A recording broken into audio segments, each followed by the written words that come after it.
Lumipas ang gabi at dumating ang umaga. Iyon ang unang araw. Pagkatapos, sinabi ng Diyos, magkaroon ng pagitan na maghihiwalay sa tubig sa dalawang bahagi. At nagkaroon nga ng pagitan na naghihiwalay sa tubig sa itaas at sa tubig sa ibaba. Ang pagitang ito'y tinawag ng Diyos na kalawakan. Lumipas ang gabi at dumating ang umaga. Iyon ang ikalawang araw. Pagkatapos sinabi ng Diyos, magsama sa isang lugar ang tubig sa mundo para lumitaw ang tuyong bahagi. At iyon nga ang nangyari.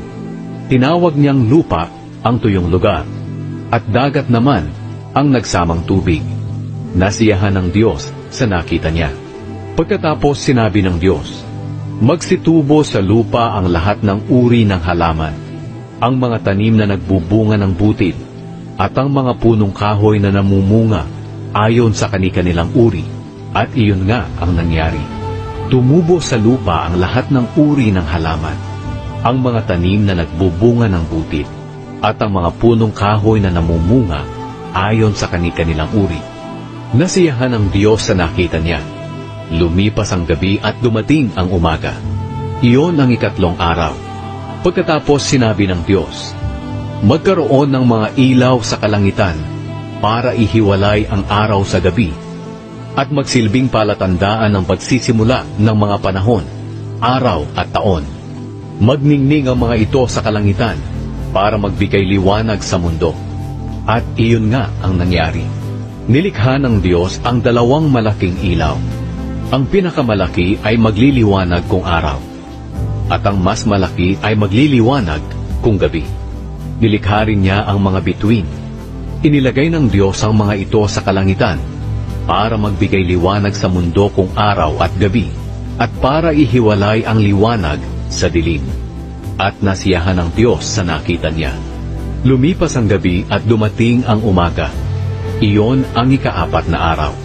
Pagkatapos sinabi ng Diyos, magkaroon ng iba't ibang hayop sa tubig, at magsilipad ang iba't ibang hayop sa himpapawid. Kaya nilikha ng Diyos ang malalaking hayop sa dagat, at ang lahat ng uri ng hayop na nakatira sa tubig, at ang lahat ng uri ng hayop na lumilipad. Nasiyahan ng Diyos sa nakita niya, at binasbasan niya ang mga ito. Sinabi niya, magpakarami kayo, kayong mga hayop sa tubig, at mga hayop na lumilipad. Lumipas ang gabi, at dumating ang umaga. Iyon ang ikalimang araw.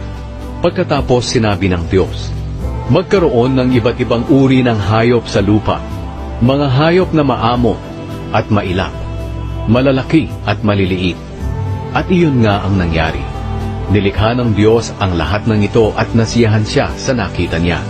Pagkatapos sinabi ng Diyos, likhain natin ang tao ayon sa ating wangis.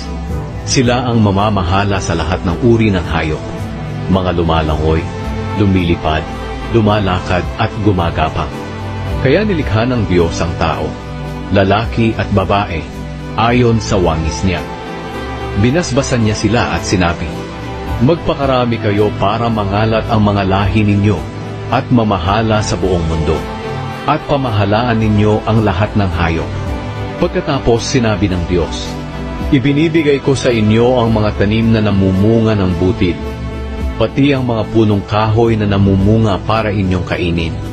At ibinibigay ko sa lahat ng hayop ang lahat ng luntiang halaman bilang pagkain nila. At iyon nga ang nangyari. Pinagmasdan ng Diyos ang lahat niyang nilikha, at lubos siyang nasiyahan. Lumipas ang gabi at dumating ang umaga. Iyon ang ika-6 na araw. Genesis